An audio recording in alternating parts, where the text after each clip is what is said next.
Good evening, citizens. Hopefully, you didn't hear Rev yelling back there. But They didn't. hi. I'm Devoid. This is my dad, Rev Atheist, and welcome to Redacted, a live podcast where we talk about Star Citizen and its development. What are we talking about today, Rev? Yeah, so coming off of Citizencon here this last weekend, we're going to talk about what's coming up over the next year, what's coming up in and beyond Star Citizen 1.0. Yeah. So we just had Citizencon. It was Saturday and Sunday. Hi, Cyber. Good to have you. And for those of you who don't know, which I think most, if not all of you do, Citizencon is a yearly convention put on by Cloud Imperium Games just to kind of showcase everything that they've done or are doing over the next year in Star Citizen. They get really, really cagey about what they share in the month or two leading up to it. And it's just this huge 2 day event. They do it live. We had a watch party here where we watched it on Twitch, right? Or YouTube live stream. What we're going to do today is we're going to, we're all hyped too, Plume. We're going to go through the presentations of CitizenCon. We're just going to kind of talk about the highlights. This is an extended show today. We're gonna Yeah, go probably for 2 hours. There's a lot to talk about, guys. This is 2 days worth of content that we're gonna try to buzz through and talk about what we're excited about, what we've seen, what questions we yeah, still have. right. We don't want to push through so fast that we don't really, get a chance to delve into anything. So we're going to extend it. Right. Looking forward to you guys sticking around and giving us your thoughts as we go tonight. Thanks, Cyber. Thank you for that. So I guess we'll just get right into it. Day one started. Let me remind you, it started at 3 a.m. Pacific time. It was a long day for a lot of us here in the United States. We watched it live, but they started off with Genesis. Genesis is the showcase they did on the newest Planet Tech. I'm not sure if I'm going to cover that on our Twitch stream. I'll let you talk to Thal about that. Genesis is the new showcase for Planet Tech. Okay. I'm surprised they didn't call it Star Genesis because it seems they're naming everything Star something.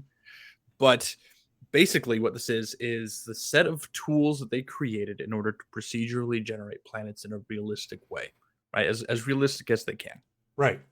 And I We, just want I just want to say that I have mentioned before that in my mind, they would have to be able to procedurally generate these planets with landing zones if they're going to have them, all of the things that you need for the purpose of doing, like the transient uh, uh, jump points, right? And yeah, and what they showed and what they talked about will be able to do that, even yeah. with So so I feel justified in thinking that was where they had to go, or that was where they yeah, were going. so this is really cool, right? The idea is exactly what Rev said. They're able to just let this program run, and it can generate planets based on a certain set of rules, and it can do things like change biomes and what fauna is there. It can, we'll get into landing zones a little bit later, but I mean, I've got this list here of what it does, and it's very in depth. Yeah, so I want to clarify because Thalamit's right. They're not necessarily going to procedurally generate the landing zones, or they might, but then follow it with a hand polish.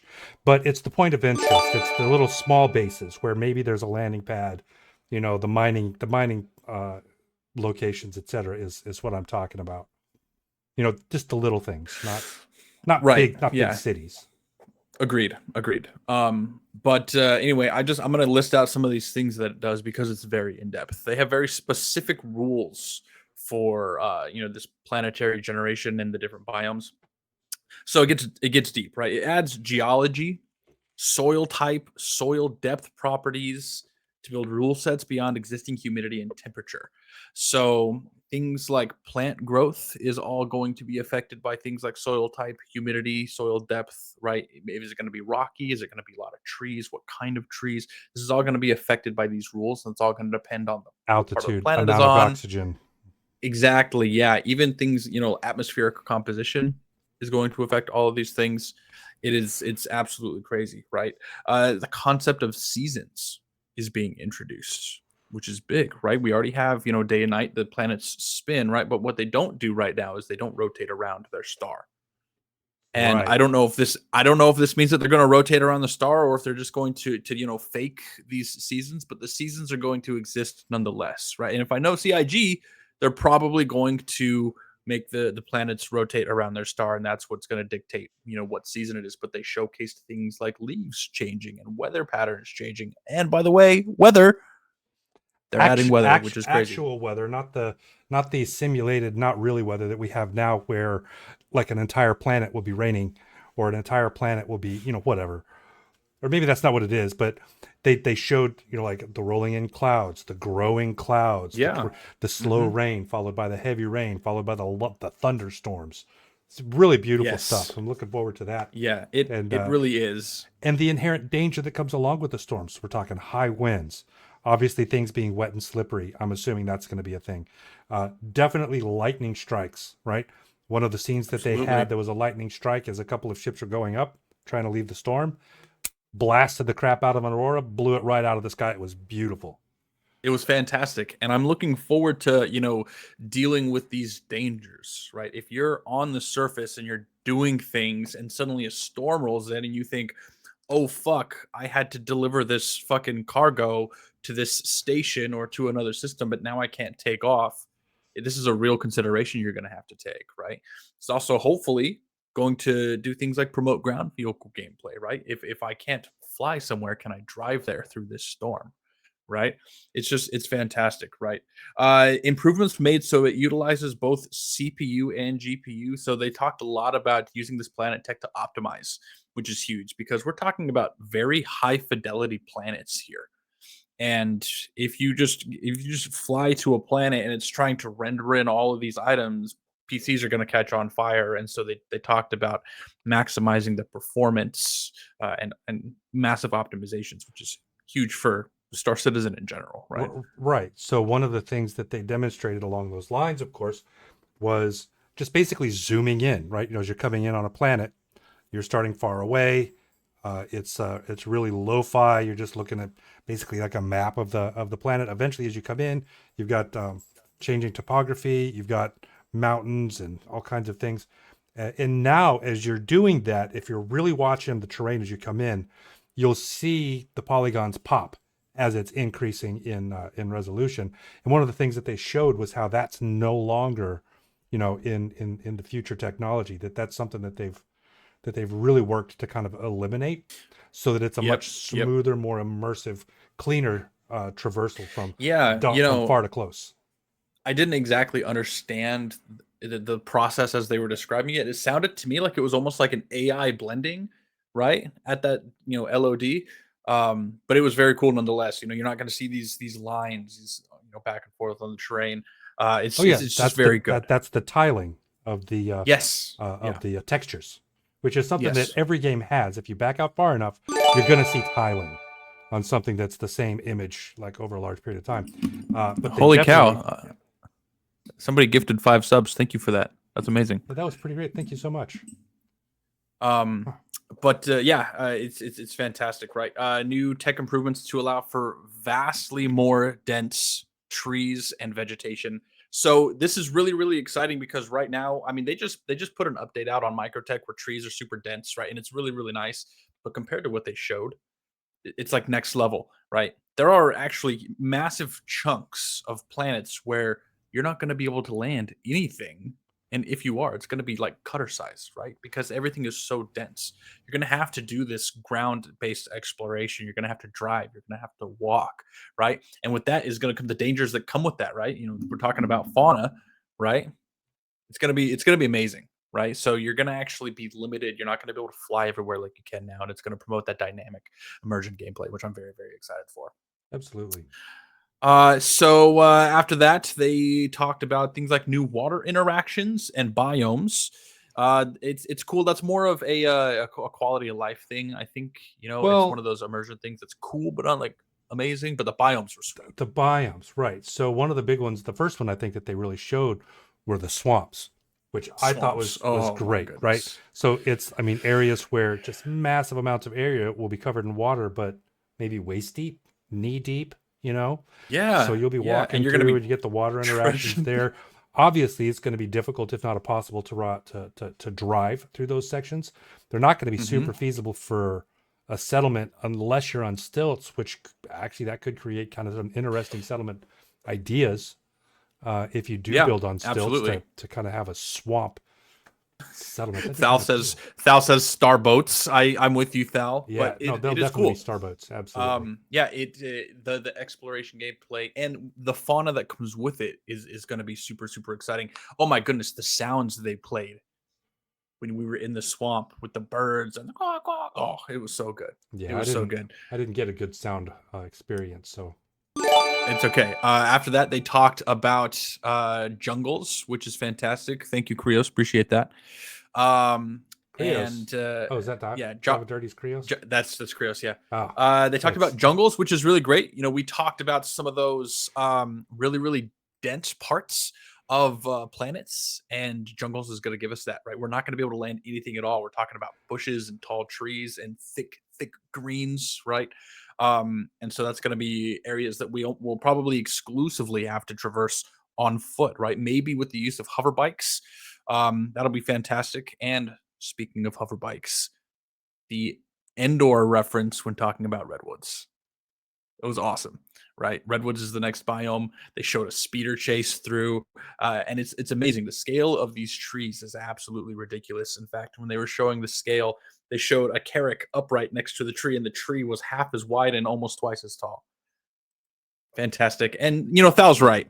It says temper the hype. We're not likely to see these biomes until Terra. You're probably exactly right. But it's fun to see nonetheless, right? Clearly they're putting work into these, which is the important part, right?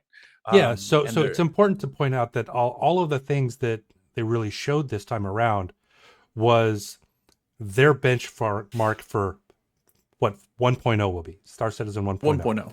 So once they get all of this stuff in and they get it stable, then that's boom, Star Citizen 1.0. So that's a long road, right? It's certainly not going to be in the short term. Um, Yeah, I have I no mean idea how we're long it likely is. years away, probably years away from seeing this. But it is cool to see how far they are already because I mean this wasn't like images of concept art they were showing. These were, you know, playable demos of granted probably small areas. You know, this is probably the in-house, you know, hand built sections that they have built that they're going to implement into their procedural generation tools. But to see that the assets exist in a real environment is exciting, right? Sure, sure, yeah, and no doubt they were testing in a place that they have been working on bug fixing the specific locations so that they could get that Right. video out. Absolutely. You Yeah. know, I mean, all staged environment, but it's exciting to see nonetheless. So now they talked about modularizing all existing locations and assets. So using a tool called Starchitect. Right now we have something like we have like 1,000 points of interest in Stanton, right? They're talking about you were talking about procedural generations of landing zones, right? right? Mhm. Ooh, I gotta sneeze. Starchitect is going to allow procedural generation of not necessarily landing zones, but of points of interest. And it's going to do it in a really cool way where you're going to have basically clusters of points of interest that are all going to be tied together in some way. Maybe it's going to be different sections of a wrecked ship that people have made, you know, scattered settlement about. Maybe it's going to be a distribution center that has forward operating bases surrounding it and refineries surrounding that. It doesn't matter. And These then clusters. like yeah, like residential settlements around that, and Right, exactly. These clusters are going to come together, and you're going to have several thousand points of interest within those, and then that's going to be tied into a sector, and there's going to be a few dozen sectors on a planet, and the sector is going to be consistent of several clusters. And this is sort of what we were talking about. It's not necessarily a landing zone, but there's going to be tons and tons of cool things. We're going to take the 1,000+ point of interest that we have in Stanton as a whole, and we're going to multiply that and probably have 5 to 10,000 on a single planet, right. which is phenomenal. I'm really interested to see what do they do on Crusader. It's like Yeah, right. Yeah, what are they going to do on Crusader? It's a gas giant. It has all these platforms. You know, they're going to have to build an entirely new set of assets for a gas giant like that, which you know they'll probably do because it'd be cool to just to have you know Tabana gas mines scattered all throughout Crusader, right? But you know right. that would be cool.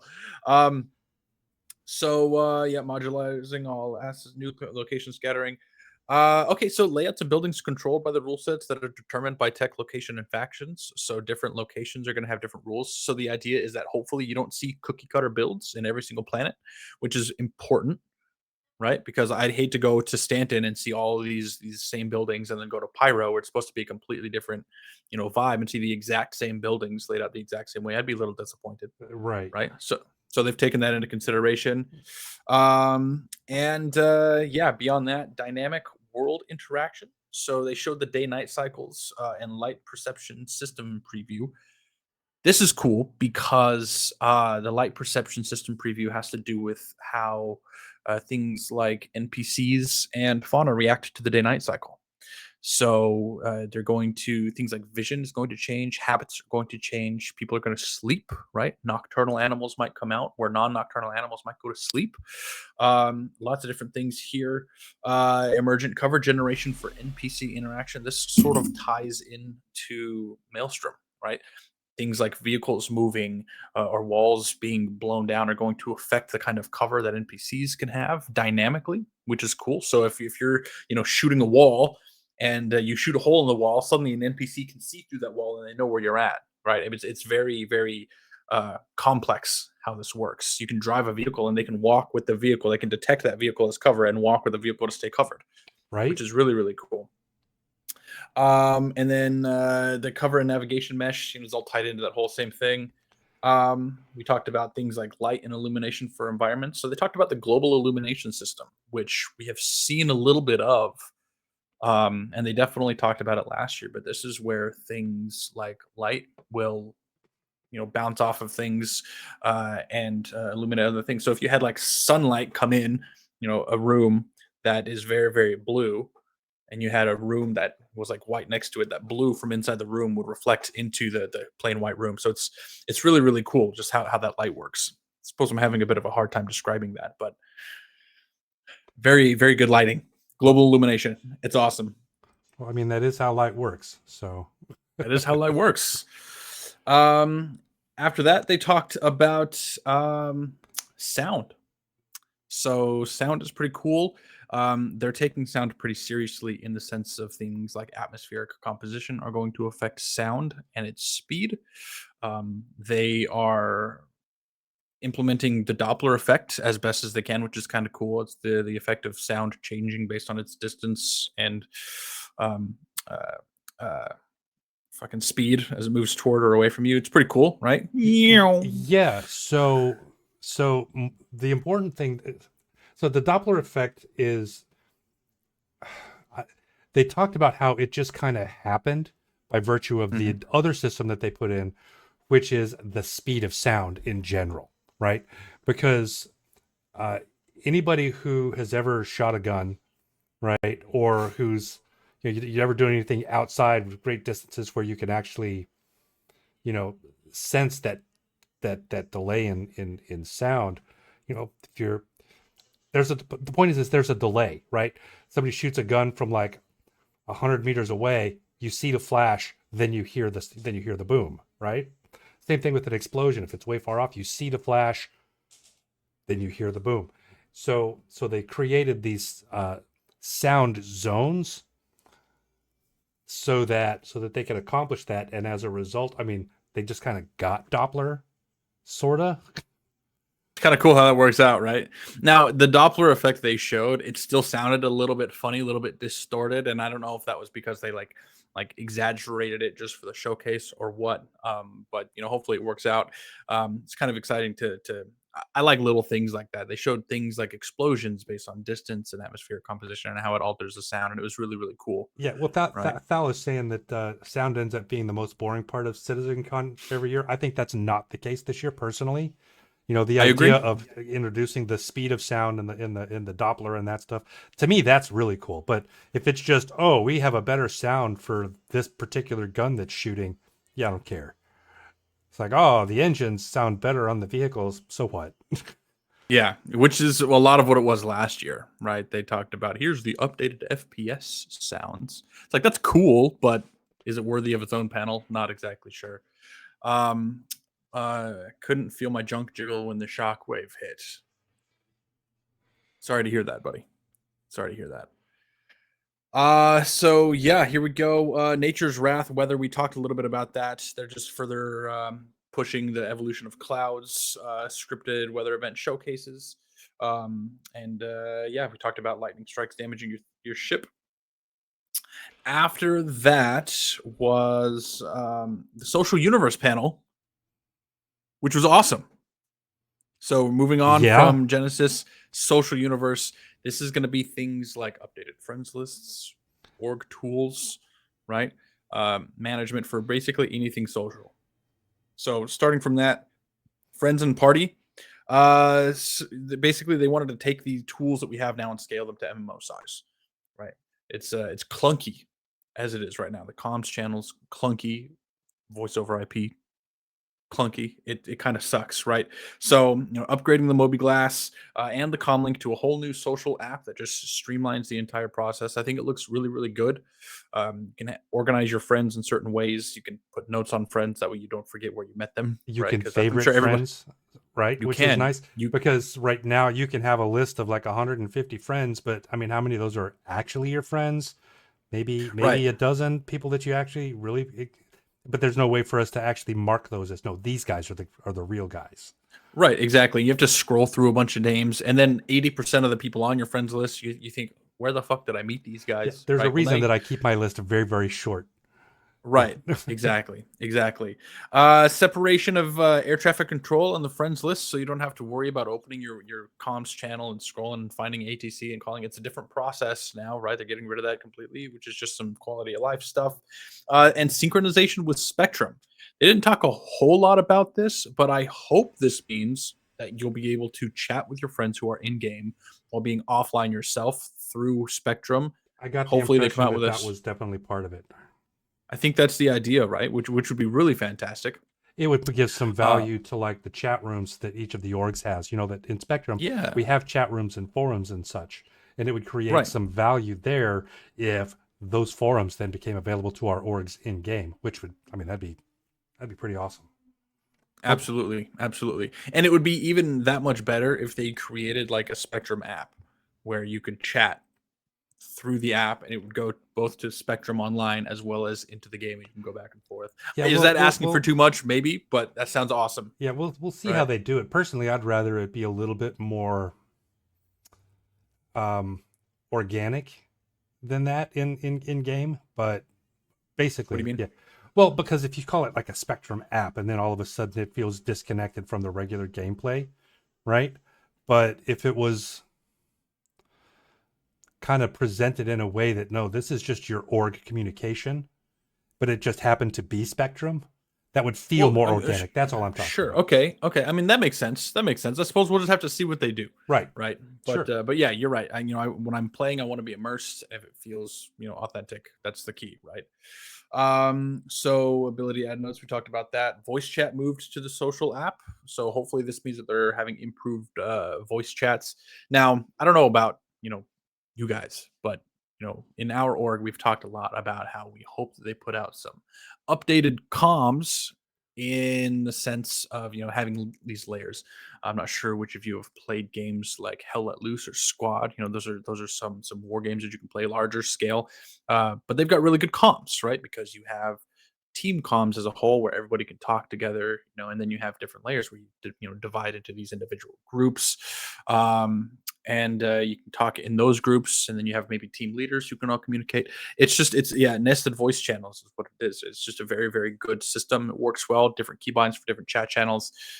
Keeps things from being too cluttered. You don't have 10,000 people yelling in your ear at the same time, right? I hope that they do implement something like that. I think that would be a huge quality of life improvement. We'll just have to see when they get there. They did not say that that's what they were doing, but Right. hopefully they do. Inclusion of block list. So this makes so where you can't talk to each other and it becomes harder to see each other, right? I don't know what the harder to see each other means. But you also have a hostile list. This is like a kill on sight list where whenever you Nice. see this Yeah. person, they automatically boop pop up red. They are automatically listed as hostile. There's a cool caveat to this though. There's two different colors that these are going to pop up on. One is red. Obviously, that means hostile. You can kill on sight. Just fucking do it, and no repercussions. However, sometimes you're going to be in lawful space that have comm links and laws against such things, and so they're Yep. going to pop up orange. Yep. We Which, want you you know, if to they know pop that. up orange, Yeah, we want you to know, hey, this is one of the guides that you hate, but if you attack but him, you will get in trouble if you attack them. They pop up orange, which means if you shoot them, you're going to get a crime stat. You might get arrested. You might get fined. Whatever, which is kind of cool. So they do have that differentiation, which I think is a big plus. New party features such as search status, which is really cool. Tells oh you what yeah, players are yep, where based on yep, ships. yep. Looking for group. Aren't you glad you came here in monitor space? Shut up, Krias. It even tells you what seat they're sitting in, right? Which is huge because you can kind of play, mini fleet manager here. You can say, oh, I need this person to do this because you can see exactly where they are on what ship at any point in time, which is really good. And then new streamer features. This is pretty minor, but basically, if you're streaming, you have stream mode turned on. It's going to do things like obscure names to help prevent stream sniping, which is pretty nice. Something else they added, which is really cool, the party finder. So this is going to be cool for a lot of people. There's dynamic events that are going to be in game, so people are going to be able to find groups to go out and do these dynamic events. Hmm. But also, it could be as simple as maybe you're a new player and you're just looking for a group to play with to learn how to do something. Right? You can put out a party finder, which is Speaking really of, cool. speaking of, they also talked about bringing the guide system in game. Yes, I was getting there. Yeah, well, because you just got there because you were talking about new player coming in looking for somebody. That's the guide system, right? So, Yeah, there'll be some guidelines as far as you have to be able to. You will have to have done certain things before you get qualified to be a guide. This is actually kind of reminiscent in the way that EverQuest did their guide system way back when, way pre-WoW days. I never played EverQuest, so I'll have to take your word for that. You weren't born yet, I don't think. I bet. I bet. Yeah, so you have a list of requirements. If you want to become a guide in a certain field, you're going to have to complete X, X, and X, and then you can become a guide, right? For construction, you might have to build 5 separate outposts across 3 different planets or something silly, Yeah, right? who the heck knows?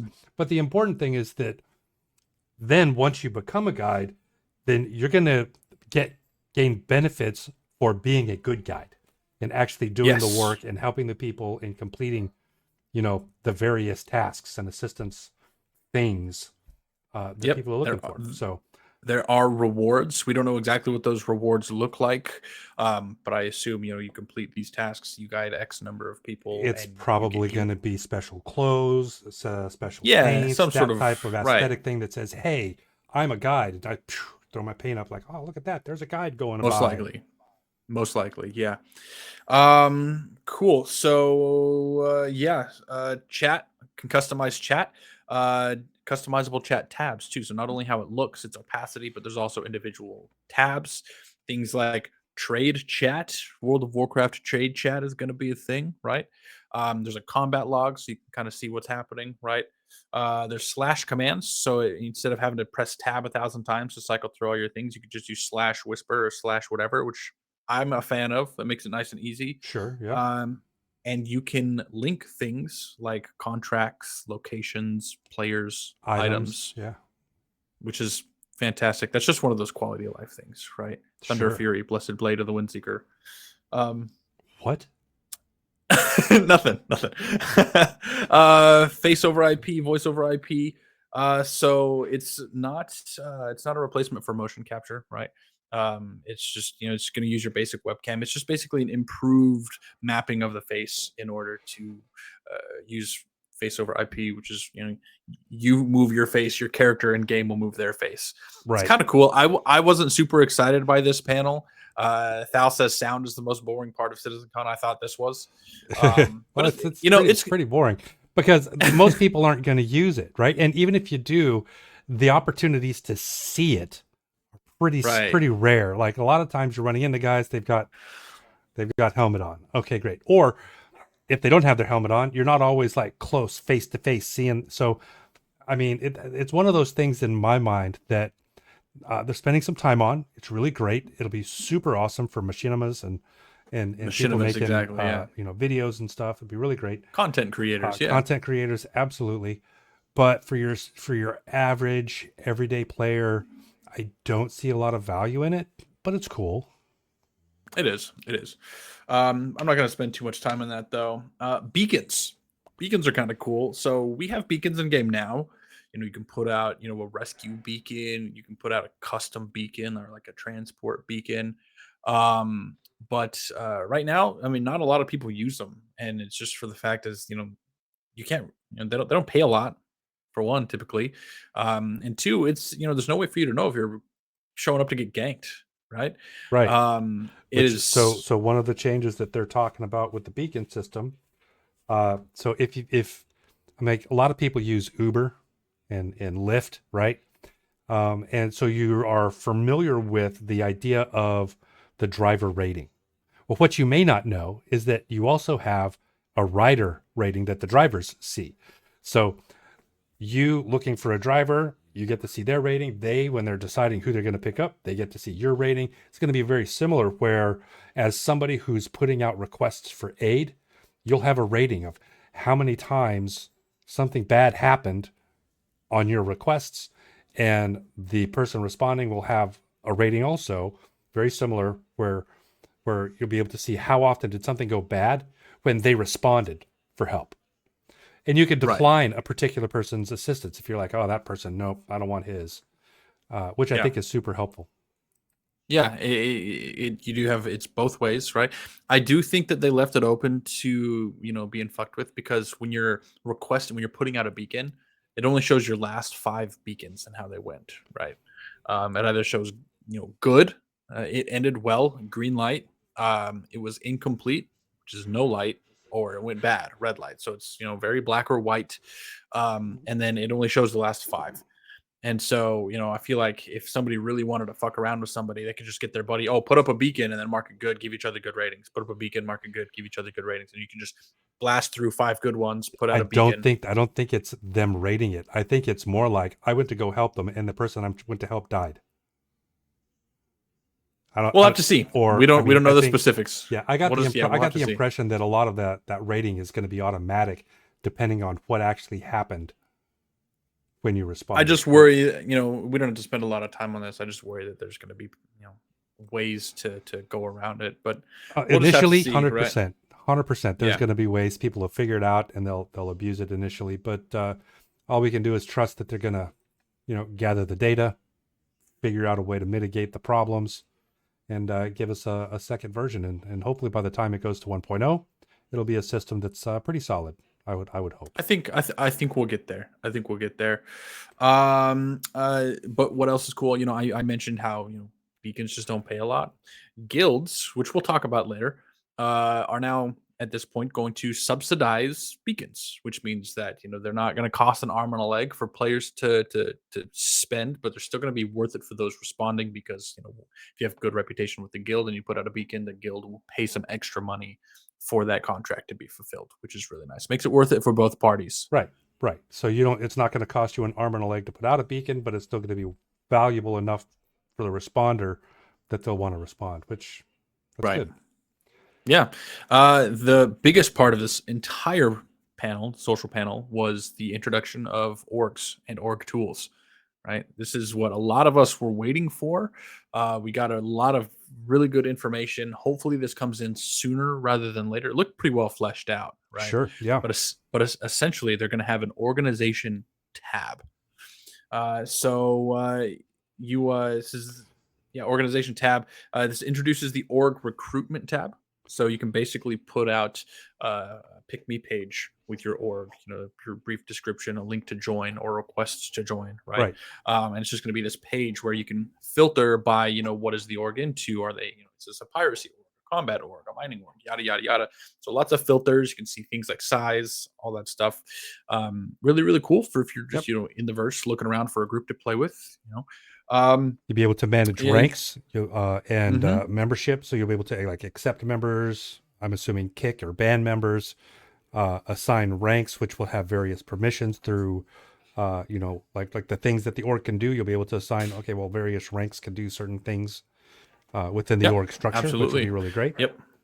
permissions. And the cool thing is you can join multiple orgs. It looks like they had slots for up to 6 orgs that you can join. That's right. So there's a pretty healthy limit. So if you maybe want to join a pirate org here, but you want to join a lawful mining org here, and split your time accordingly, yeah, you can. I think it's up to 5 now. Thal, it looks like it's going to go up to 6. That's right. That's what I recall. Is that it's But 5 now? They're going to bump it up. yeah, but what this does, right, is it allows you to represent one org at a time, right? And so there is a cooldown for this, but you have the ability to choose which org you're representing. Right. So basically, it's kind of like now we have the ability to decide which org is primary. You can go into Spectrum and say, this is my primary. It's like that, except it'll be in game and you'll be able to change it on the fly as you play. You're right. There'll be a cooldown, so you can't just constantly switch back and forth all the time. Probably something like 24 hours or something, I would imagine. Or something. Yeah. But yeah, so you'll be able to. Yeah, and the purpose of this is because your organization, as it builds reputation with whatever guild or faction that it's working with, you will get rewards by representing that organization. And maybe it's like a percent increase in yield for mining, or maybe it's a percent increase in payout for combat, missions or contracts. There's different rewards, but you're going to be rewarded for representing that organization, which is really cool. Right. So it's this is another thing that's kind of two-way, right? So if you're representing a guild or an org and you're doing missions or you're doing activities and stuff, what you do will affect the org's reputation. Absolutely. Right? So it's those reputations that you are affecting while you're fronting the org that are going to create the benefits that you get when you're fronting that org. Right. Right. Thal says, I suspect this is one of the replacements for skills. They went radio silent on that. We didn't hear anything about skills except for specialist armors, which we'll talk about soon. I suppose that's a little something, but we'll get there. So yeah, we also get an in-game calendar and events schedule, which is great. It looks like it has by default CIG events such as Citizencon are going to be built into the schedule, but we as an organization can put an in-game calendar together, which is pretty awesome. I know we as a group have like weekly events like Monday Maneuvers, right? So we can put that all in there, which is awesome. So you can also have alignments with other guilds, right? So you can request an alliance with a guild, they accept it, then suddenly, boom, you guys are friends. You can also go to war with other guilds, and this is a one-way thing. You click that war button, you guys are at war, right? The other guild doesn't have to agree to it, which is kind of cool. We'll have to see how that plays out. I'm sure that there are going to be groups out there who just want to go to war with everybody, so we'll have to see how that goes, especially in Pyro. Right? Just everybody's red. Yeah, and the fun thing I think is if you have some org that decides it wants to just go and declare some wars, if it doesn't know who they're declaring a war on, they could inadvertently declare a war on multiple orgs and be overwhelmed with the quickness. So yeah, I'll definitely be. We'll just have to see how that plays out. We'll just have to, we'll have to watch for that. They're introducing org tags, which is cool. I manually put an org tag in my name, but now they're giving you toggleable org tags. So you can just turn it on and off, and it shows up with your little moniker there. Ours is PFCS, right? So that would pop up before my name and have my name. Pretty cool. And then loyalty is going to be your relationship to the org. And so we talked about those different rewards that you get for representing your org. That is going to be on a scale based on your loyalty to the org. Right. So how much are you fronting for the org? How long have you been with the org? Etc. Right. All of these things. They talked about org storage, which we're going to talk about a little bit more toward the end of this episode, but that's really big because being able to share resources is huge. If you leave the org, it's going to reset that loyalty. Yeah, I think I might have missed some of the org storage stuff, so I'll be interested to see what you have to say. They didn't touch a whole lot on it, but there's some cool things when we talk about base building that I'm going to get there. And then, they just showed us the hostility indicators, which is, what I talked to you about when you put somebody on your hostile list. It shows red or orange. There's also green for org mates, right? Beyond that, we had Dressed to Kill. I'm going to kind of buzz through this because there's some cool things it's not worth spending a whole lot of time on. In short, they introduced specialist armors that range from super light all the way up to super heavy, and they are going to give you different bonuses dependent on if you're wearing a full set or not.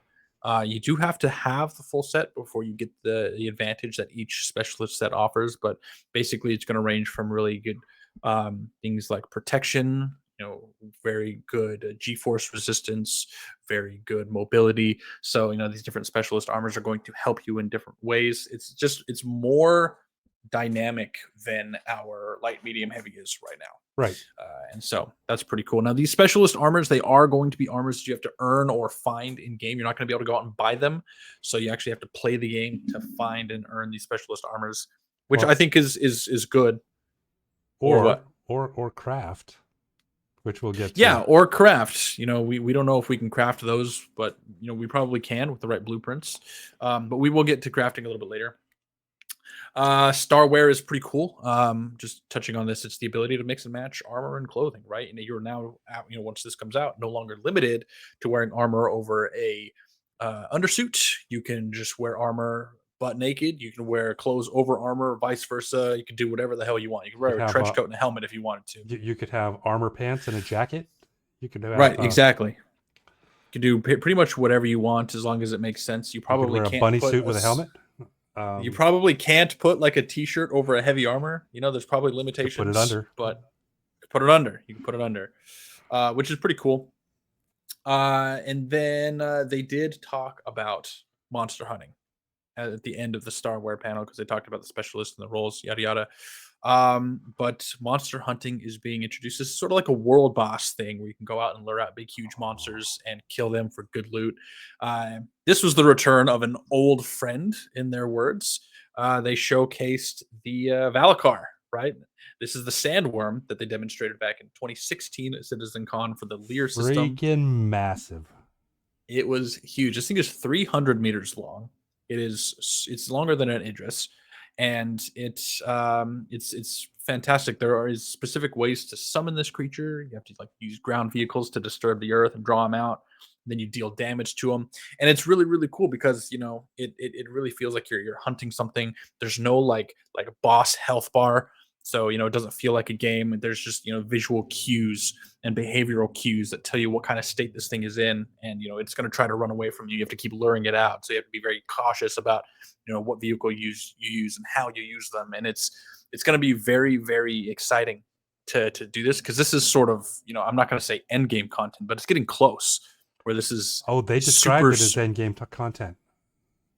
But it's a big deal, right? You got to get a huge group. You have to be very careful. But the loot that drops is fantastic. It's supposed to be highly valuable for in a multitude of ways. Probably which is materials for crafting rare items. Who knows? Right, exactly.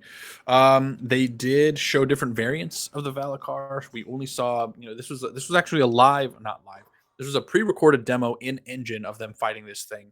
We know it as the sandworm, right? But there's also variants of this. There's going to be like a swamp worm and a cave worm. Well, and they also had different ages. So they had the juvenile, the adult, and then I don't know what the last word was, but basically it was just ridiculously massive. Way bigger than your standard adult. It's just huge. Small, medium, and fucking ridiculous. Apex, they showed us the fauna. Apex, that was the word. They showed us the fauna matrix. They have something like 100, I think, different fauna, including variants mapped out for 1.0, and this is going to be variants of the worm, of the quasi-grazer. Some new ones that we've seen nothing on, including these weird fish-looking bipeds. Which is kind of cool. Almost, I mean, like clearly aliens, but they're like actual bipedal aliens, right? Which is really cool. I'm excited to see all of those. After that, they did Beyond Pyro, which is where we got the first look at Nyx that we've had in ever, maybe. At least a very long time. We've seen the first pass at Daymar, which of course completely different. It's no longer a little planetoid. They've changed it from the Delamar. planetoid to Delamar. They've changed that from a planetoid to an actual asteroid. And they showed us Levski. So the return of Levski, Yes. so nice. So, I mean, there was a couple of really cool things they had. So like the big pit and the fact that you could like fly through. Yeah, that's where all the hangars Yeah, are. yeah, I know. It was so cool. Yeah, yeah. And now they have since said that, what I'm about to say should not be taken too seriously. They just put it in there to be cool, and it's not a sign of its point development. But they did show the Kraken flying around Levski, and it was Yeah, fucking awesome. they put the Kraken in lots of places, lots of videos, so that you can, whatever. Get excited for no reason, but it was cool stuff.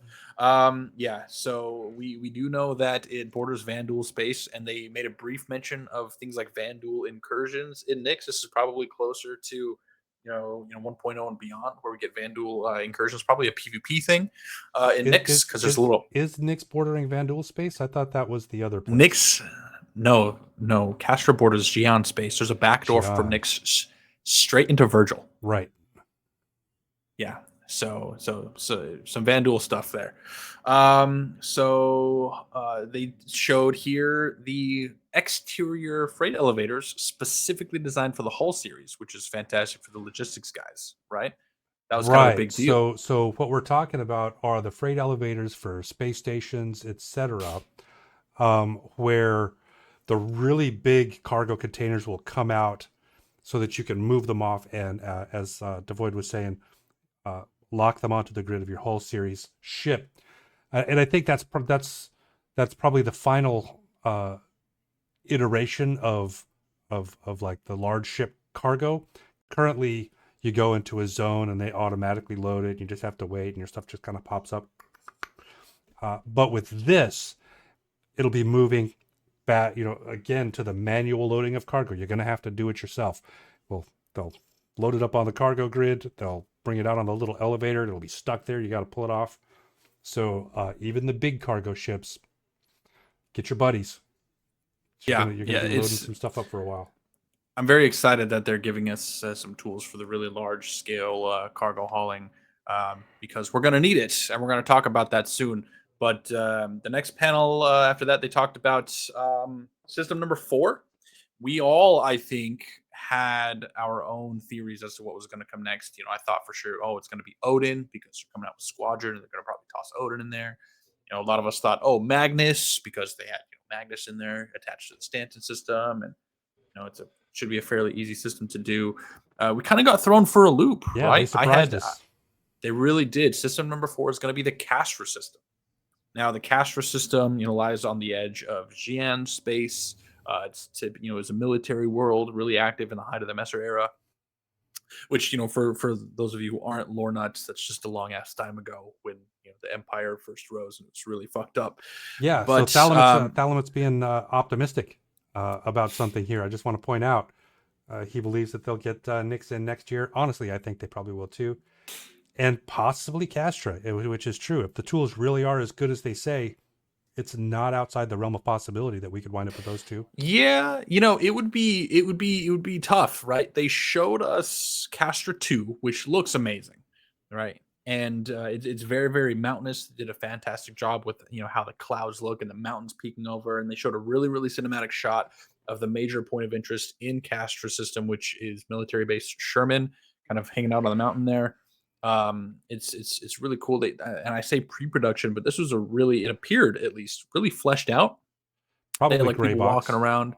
The pre-production is what they said, which means it hasn't even gone to white box yet. Oh, So, but it's a really good pre-production, well, then is what that it would was, just right? be a rendered demo, then likely. Right, exactly. Rendered demo, but they have a really good idea for what it looks like. They showed the guns, they showed ships flying in and out, so scale has already been established, and all these things, right?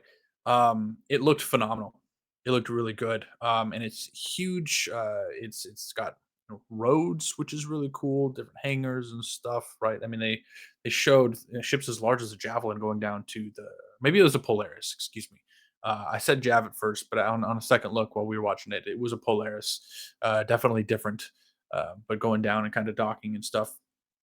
It was really, really, really good. And so we got to see that. But yeah, Castra does border the Xi'an space, so hopefully we get some alien gameplay in there. We know the Vanduul are done, as far as behavior and their ships and all that shit, their models, because well, Squadron, which is what we're talking about next. But Right. hopefully, yeah, Star Alien, Dallas says. But that takes us to the last panel of day one, which was redacted on the schedule, but it was a live playthrough of the prologue, which is essentially chapter one of Squadron 42. Yep. Right.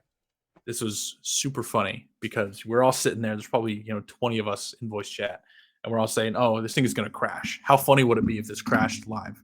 And Rich Tyrer, he's the guy who played. He's like the lead, game director for Squadron 42, and he's like, "Don't worry, this is live." He did his character. He did, yes, this is live, and then he moved his mouse. He goes, "No, it won't crash." 20 minutes later, it crashed. 20 minutes after that, it crashed again. It was hilarious. But They did get through it. They did get through it, and it was very good, very cinematic. We saw the same entry, the introduction that we saw last year, with the battle bagpipes. Fantastic score. Pedro does a great job.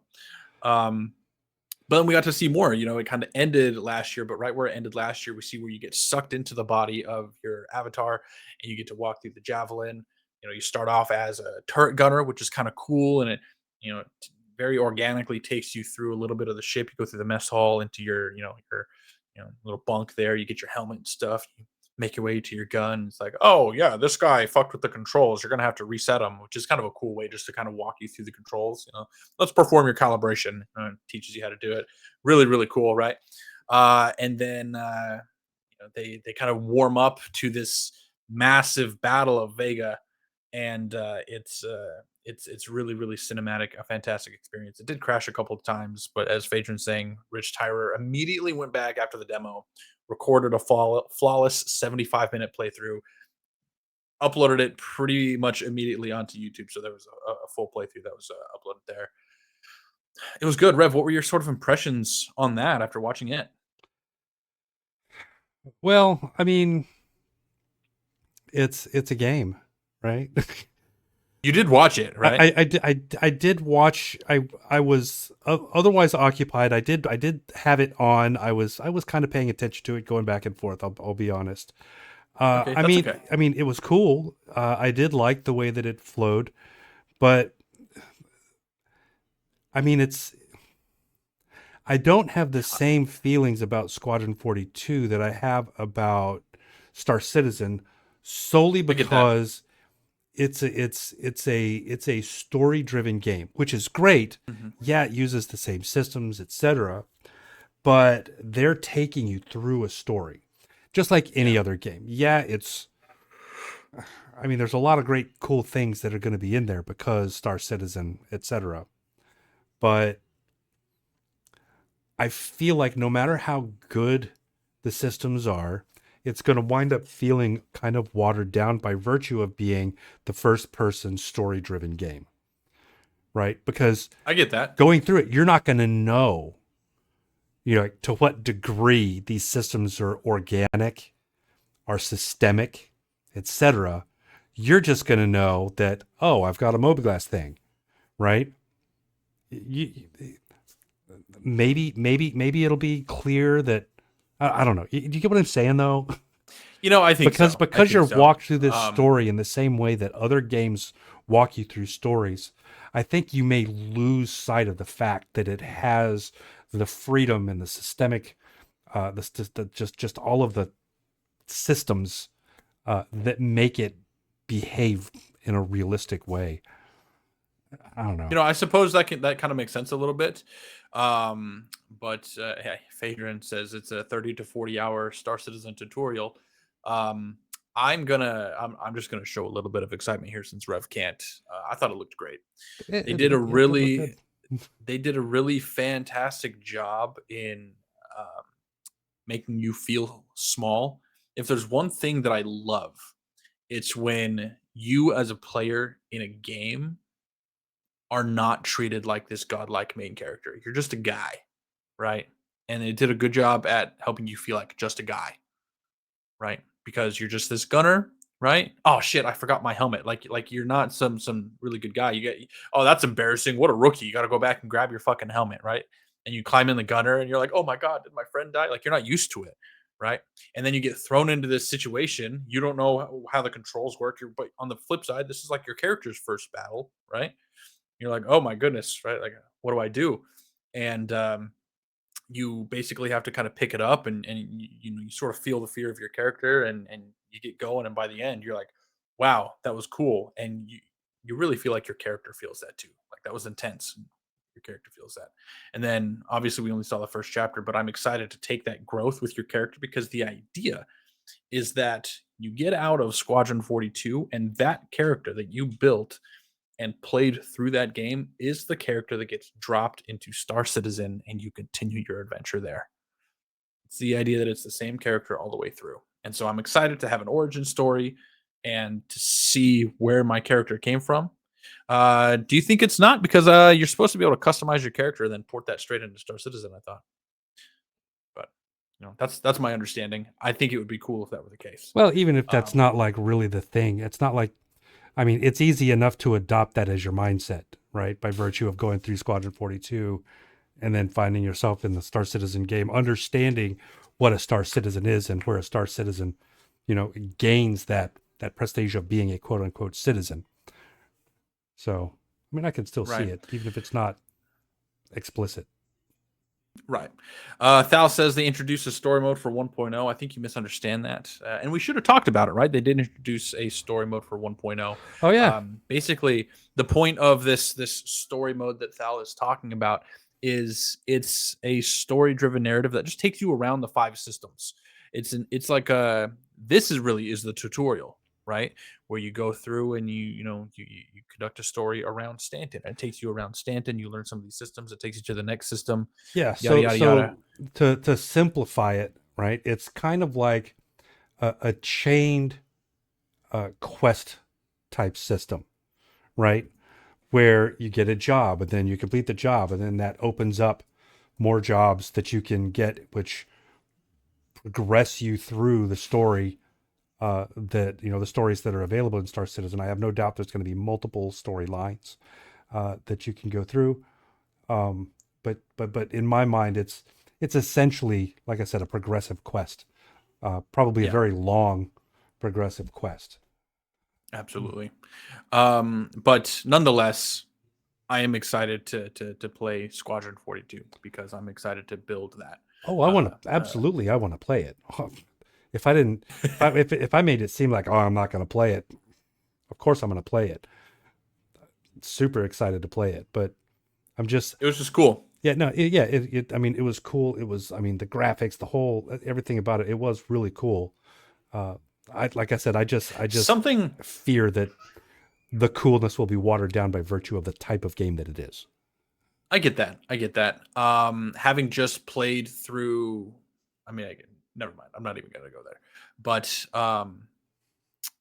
something that I will say is that even though there was a lot of hands-on with this game, I feel like, and maybe this is just because it's the prologue, but this chapter specifically, there was a lot of cinematics, a lot of cutscenes, right? That's not necessarily a bad thing, but I feel like if every chapter plays out that way, it's going to backfire. Because while I personally am one to enjoy a cinematic experience and I'm okay with the cutscenes, taking in the story and stuff, a lot of people are going to want to play the game to play the game. They're not going to want to play the game to watch a movie. Right, Um, right. I don't think that's going to be the case. I'm pretty certain with the systems they have in place and the amount of quote unquote sandbox they have available to them. I think they would have to recognize that it would be a mistake, right? It's like, yeah, yeah, you have a goal, you have a thing that you need to accomplish. Great. Now we're going to let you go. And now you have the world, you have the universe to do what you want in, but you need to go accomplish this thing at some point in time. Right? So you can talk to people and yeah. you can go shopping and you can do the things. Hopefully I'm sure there'd be some sense of urgency to keep you going forward in the story, but Yeah, and Krios. That's not to say I don't think they should have fantastic cutscenes, right?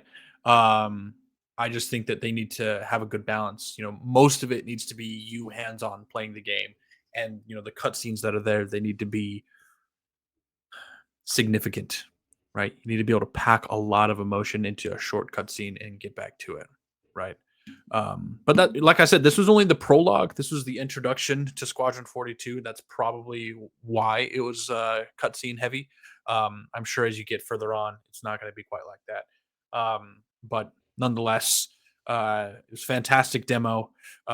Something that just one thing that I noticed that is really really cool is Maelstrom is in Squadron 42.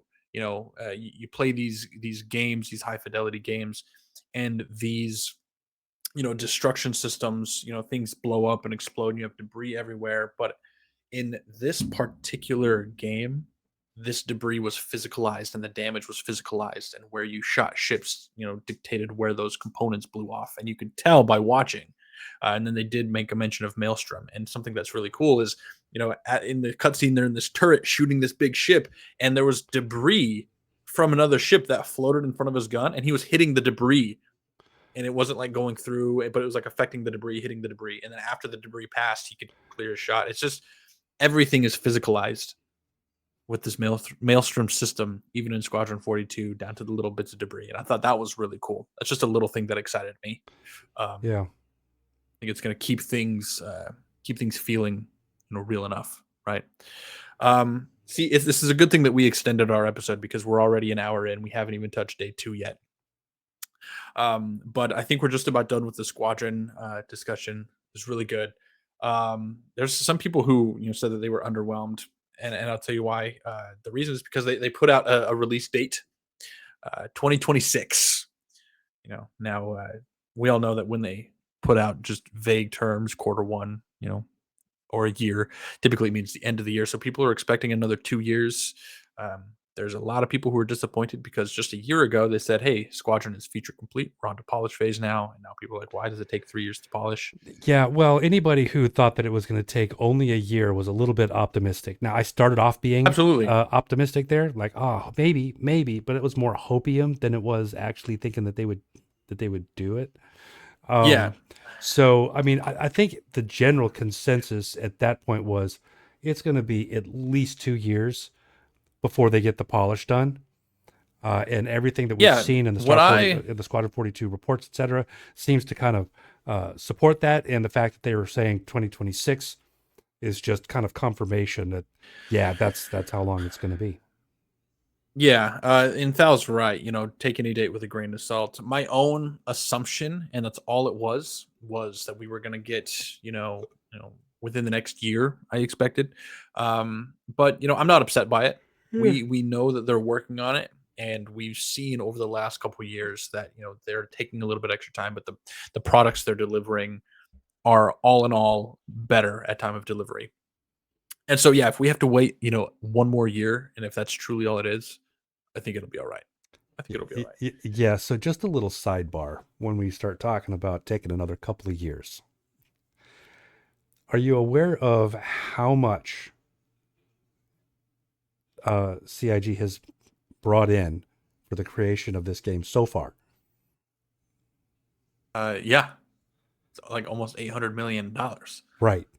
By the time we get 1.0 or Squadron 42, this will be a billion-dollar game. Yes, without a doubt. So it fucking better be good. Yeah, better be good. It fucking better be good. But that's okay. I think we're gonna move on from day one. That was pretty much day one wrapped up. I mean, it was like 8 or 9 hours that they talked about all this. We just shotgunned it out in an hour, but that was really the highlights. Day two, even though day one was exciting, I think day two was where we as a group, and I think a lot of organizations really, really got excited, because they opened right up with base building. This is fantastic. They said, crafting your home was the first panel, and this is where we got a real peek into what base building is going to look like in the hands of the players. So we've seen in years past where they said, "Oh, we're going to develop this dev tool in order to work with, we're going to call it Rastar, and it's going to be the tool in the hands of the players." And we've seen some of the dev tools and how they work. Like, okay, that's kind of a cool thing, but they really showcased what it's going to look like as players now. And there's this really cool top-down view, bird's eye thing. It's going to utilize drones to build, so you kind of have this hologram where you're going to move it around and be able to place it. you're not gonna be looking, from your first person perspective on where you're putting this building, so you don't have to run around and place it. You actually have this top down view, kind of like Yep. you're looking at this drone thing, which is nice, right? It's nice that you can do that. Um, they showcased the new vehicles, right? Um, they they started the vehicles slow. I'm not going to pound through the vehicles because they kind of rolled them out. But the first one was just a buggy. And we got a little sneak peek of this last year when they showed this sort of white box presentation where they had this kind of square hover cart, and then they had like this Atlas platform, and they had the Galaxy and they had the Pioneer, right? This one image that they had, Hmm. and so we kind of knew that the tier one builder was just going to be some sort of hover cart. But they have it pretty much, at least gray box. It looks great, right? Probably have to polish it still, but it looked fantastic. Where it's just this little tiny push cart that it hovers and Yep. it fits and ships as small as a cutter. Yep. It's got Um, two drones in it, capable of creating small structures. hmm Yeah, and this is really the entry level base builder that even solo players can do. So if Yeah. you are a solo player, you want to go out and build your house, build a little generator, power it, maybe a little farm. Yep. This is perfect for you, That this is right? exactly the thing that's going to get you there. Right. Maybe if you're a small group of 3 to 5 people who get together and want to build a little colony, this is what you would probably have, right? Um, I don't know what they called it. I don't think they had a name for it, but it was cool. Something that I thought was particularly hot was they showed the tier one, like the fuel powered generator. Just kind of Yeah. cool, right? I mean, it's such a silly thing for me to get hung up on, but I got so excited when they walked up on the generator, they put in a fuse and they started it and it went, and it was like smokestack and it powered things. And I was like, oh my God, They're going to this have to is put fuel in this. Oh, yes. I got so excited because I'm sure I've said I daydream about just managing an outpost, about a ship coming down with resources like, oh, yep, there's my fuel shipment and topping off the generators, or yep, oh, he's coming in to drop off some raw ore, and I start a refinery order, right? I've heard of Satisfactory. I'll pass, but thank you. But it's I just got so excited at seeing that generator there, and the idea of having 10, 15, 20 of these generators, or I'm sure they're going to have upgraded generators. They talked about things like solar power, right? right. So probably there's going to be medium and large type power plants, possibly quantanium powered, possibly solar, possibly wind. Who knows? Yeah, all these, right. But you know maintaining all of these is going to be important. They talked about things like degradation of your fuses and relays. And so not only is this generator going to run out of fuel eventually, but it might blow a fuse. I might just lose power out of nowhere and be like, "Oh shit, there goes that damn fuse again. Got to go put it in," right? Um very very excited. Yeah, They which also took us into crafting. I was just about to say, I know. Yeah, takes us I into know. crafting. Take us into crafting. Yeah. So one of the things that you'll be able to build with the small little thing is a few different types of crafting stations. Um, so probably one of the more important bits that you'll be able to make are those fuses, assuming that you've got obviously the blueprint, which I'm sure will be fairly common for a fuse. The materials, which are Probably probably going to be buy that fairly one. common. Yeah, so you'll gather up the Well, you resources, build some talked fuses, and constantly swapping those things out. And you won't have to go buy them, which is the thing, is that you'll be able right. to manufacture your own fuses so that you can manage Right. at least that aspect of your base. And we're talking about things like manufacturing and crafting. So we'll talk about that now before we get into medium, large, and XL. Crafting is pretty much going to be imperative for anybody who wants to have any sort of a half decent base. Right now, sure, you could build a little colony, you can go back and do your missions and buy things if you wanted to, but to have like a large base that is sustainable and to reach what will end up being some end game content, crafting is going to be important.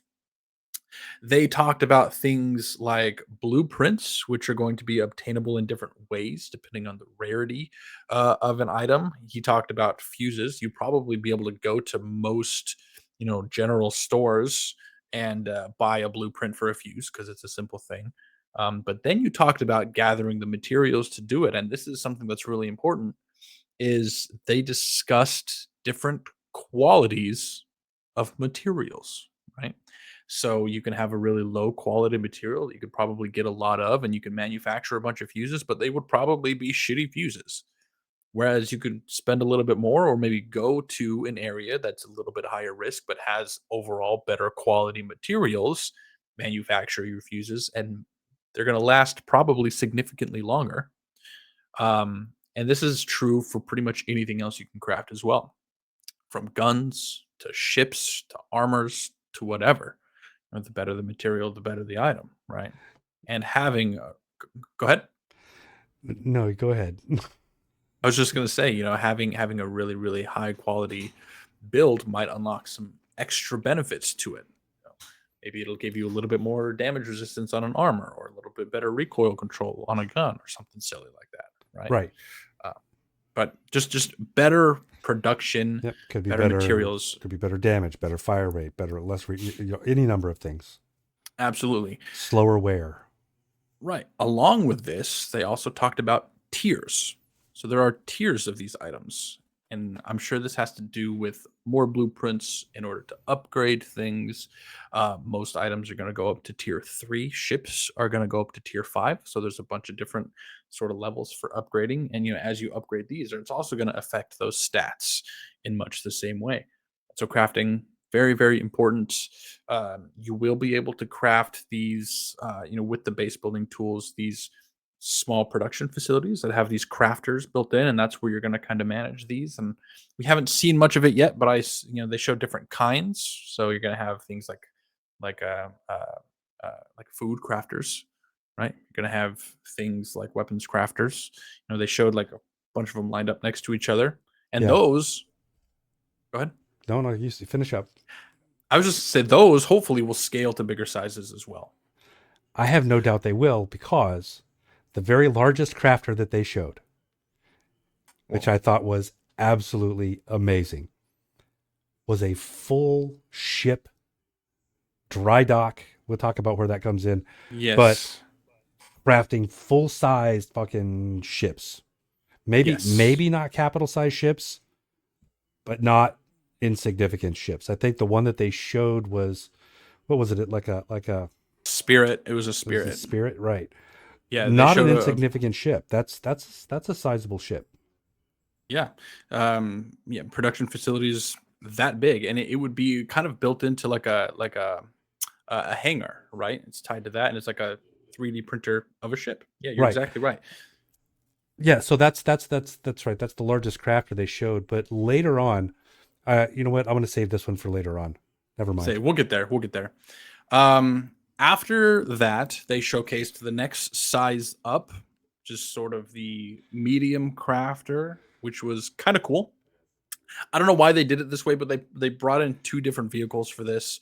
One is the actual crafting vehicle that has the drones attached to it. That's called, what was it called? The CSV FM or something.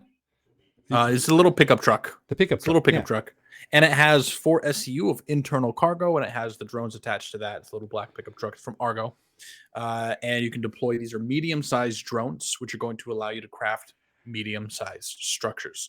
From what we could see, it just takes these small-sized structures and allows you to basically expand them. We only saw one structure type in the entire demonstration. I'll talk a little bit later about what I hope to see, but for now, just the same structures but bigger. They did show, and then the second vehicle was another. It's the same exact pickup truck, but instead of internal storage with the drones, it's literally just a 4 SCU square with it's just a flatbed pickup truck. So I don't know if this is meant to tie hand in hand. Maybe you pull them up next to each other. There's some sort of loading mechanic that works there. We're gonna have to see how that goes. But 4SC pickup truck, it's actually in game now. Came out with 324 too, so that's cool if you're into that kind of thing. Hey, Doug. But with that, Comes with 2 medium drones, and there's also a structure that you can build, which is pretty cool. It's this tower. You build this tower in junction with this. It's sort of like a crane because it has the 2 medium drones attached to it, but it's a first you're in first person, but it's essentially a bird's eye view, which is really cool. So you can see what you're doing and get a really good idea of what's happening around you. So as you start building these larger settlements, you can have a better idea as to how you're going to space things out, Yeah. which was pretty cool. So wasn't that where you would go up to the top of this tower in order to like continue to craft the larger buildings of your settlement? I think so. Yeah. I think so. Yeah. So it's like a two-part construction, it seems, which is awesome. I like that you have to take extra steps and you actually have to gain this vantage point and I like that it's not you just plop down a hologram and it just I like that, right? Right. We what we don't know is how long is that actually going to take. No, but we do know that it's going to take time, right? So Yes. it's not going to be instantaneous.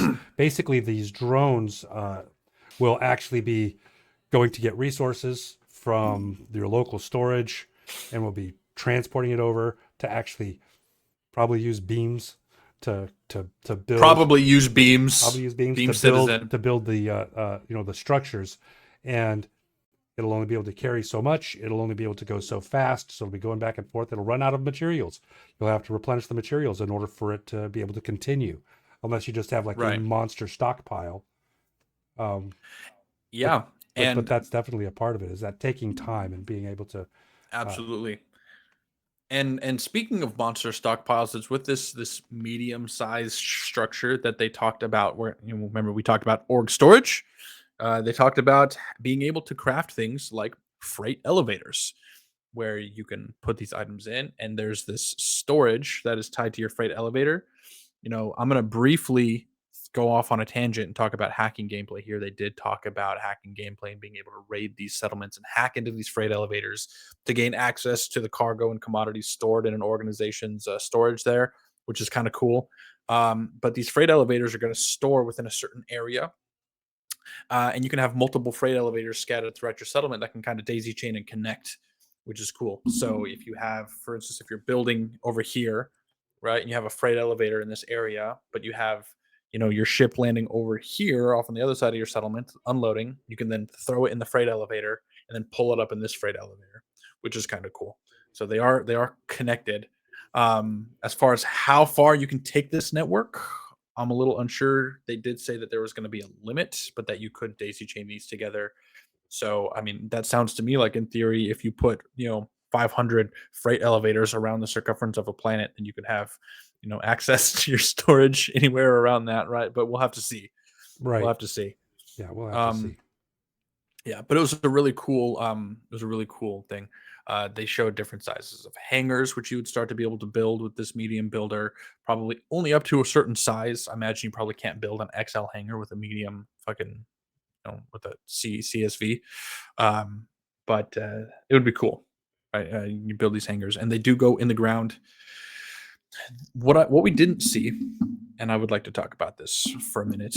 I mentioned that they only had the one sort of building design, right? And it was just kind of it almost looked like a prefab structure on stilts, right, with the sliding door. It's cookie cutter design. Yeah, the But we elementary school. Yes, building. exactly. Yeah, The exactly, container, exactly. container classroom. Exactly.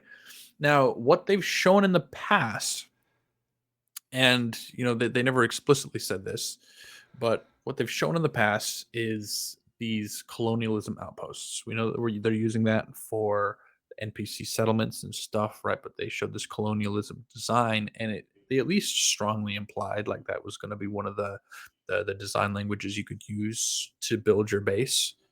We didn't see anything like that now, and I hope that these base building uh, uh, what's the mechanics work for designs like that.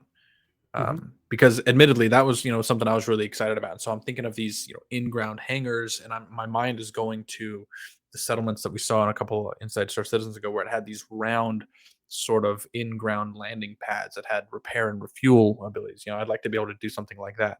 We're going to be grouped in pyro, right? I don't want to have these clean, sterile, cookie colored prefabs that get put down. It's the last thing I want. And so being able to have and build these buildings that feel like they were constructed by these frontier citizens that have that sort of homey feel.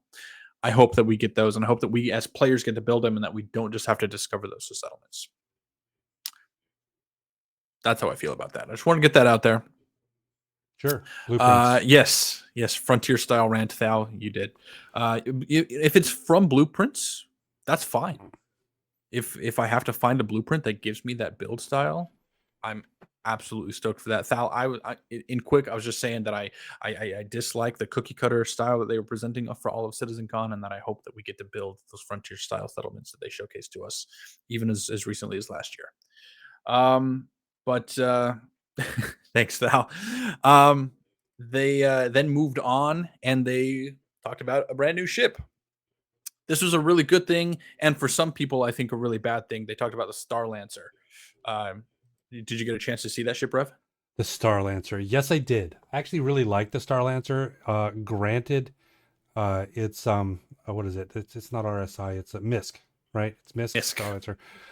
So it has that bubbly, round, bubbly chrome, MISC chrome look to it. But yeah, when you start looking at, well, what's inside, right? What is it offering?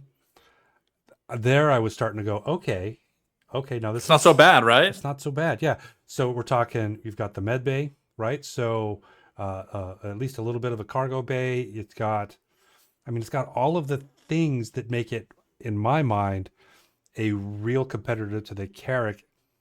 And that's, when I say that, I know Carrack cargo bays are all jacked up. Setting that aside, the Carrack is a really great ship, right? It's got a lot of really cool stuff in it.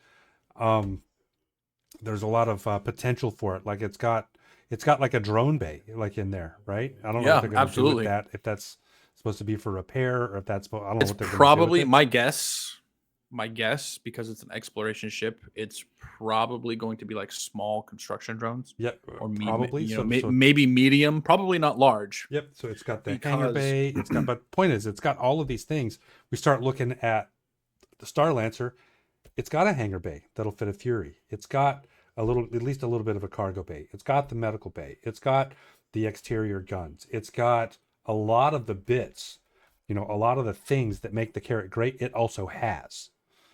Definitely. And it's comparable in size from what I could tell. Yeah, it seems that way. Right? There were 3 variants they came out with. We're talking about base building, so obviously there's a dedicated build variant, right? Yep. This is the dedicated large building vehicle, right? Where you get, I think it's like 4 large drones, which is huge, right? Maybe it was just 2. But still, they're large, which is going to allow us to build that next size up. This is probably where we're going to start seeing those larger hangars, maybe bigger freight elevators, right? And it's dedicated. You sit down, and it's great. I think it's got like several hundred SU of internal storage where you can put your construction materials or what have you, and get going. They also put out 2 more variants. The next one was the Star Lancer TAC, which is like a gunship variant, right? It replaces those spots where the building drones would come out with, and it has big old, it's like 2 size 4 guns on each of those turrets, I think, right? Big guns. So it's like a combat variant. I don't know if it changes shields or any other loadouts, but it's upgunned, size 5s. Wow, that's big. Anyway, lots of guns. That one I think went on concept sale, or not concept sale, but it went on. I think it went on sale, and I think it's going to be flyable. But the next one, anyway, yeah, it's Star Lancer Max. It's supposed to be flyable pretty soon. Yeah. Well, the Star Lancer Max is the one that's going to be flyable at IE, right? And that's the dedicated cargo variant, right? So it maximizes on cargo space. It's got but it still has all the other all of the other things. It doesn't have the same guns as the TAC, right? It's not as, but it's the same size. It has all the other things, more cargo space, and that one was available to purchase and is going to be flyable at the Intergalactic Aerospace Expo this year. So that was kind of their like, here's a ship that they do every year, right? That Yeah, was super exciting to yeah. get. My hope is I get one of those as a loaner for something that I've got. That'd be nice. Your hope? I'm sorry, I missed that. What? I want to get it as a loaner for something because I don't want to buy it. Oh, I see. I see. I mean, I can't imagine what you would get it as a loaner Yeah, for, probably nothing. I'll have to buy it, but that's okay. unless you bought a Pioneer. I got credits available. You'd probably get it as a loaner for the Pioneer. But with that, speaking of Pioneer, that was the next ship. That's the biggest one. Actually, before we move on to the Pioneer, there's one more thing I want to say. Right. I mentioned that some people might be upset, and that's because they sort of glossed over the Galaxy. Right. They did not mention the Galaxy at all this year. And so I think people are a little bit unsure, and I don't think the question has still been answered. Is the Galaxy still going to be able to craft bases? Is it still going to have a base building module? I think the answer is yes. I think that they just highlighted the Star Lancer because they wanted to focus on dedicated ships for the purpose, right? Like we know the Carrack, for example, that's a dedicated exploration ship. We know that the Galaxy is meant at its core to be a modular ship that is a jack of all trades, master of none. And so I think that the Galaxy will still have a base building module. It will just probably be more limited. It'll probably have half the number of drones, right? That's my guess. But we don't know. We don't know. Do you have any sort of input on this, Rev? Do you think they're going to kind of nix the base building module for the Galaxy? I mean, I doubt it. I don't see any reason for them to essentially redesignate what the purpose of a ship is. And the Galaxy being initially designed as doing that, I don't think that they would then remove it. I'm not super familiar with the Galaxy. I couldn't picture it. That's that. It's that triangle ship that comes with modules. It's got like a medical module and a fucking cargo module and I don't hangar know. module and I don't shit. know. Okay, whatever. It's fine. It's the next RSI ship after the Polaris. Yeah. Well, cool. No, I don't know. I can't imagine them like completely redesignating the purpose of a ship, regardless whether they mentioned it or not.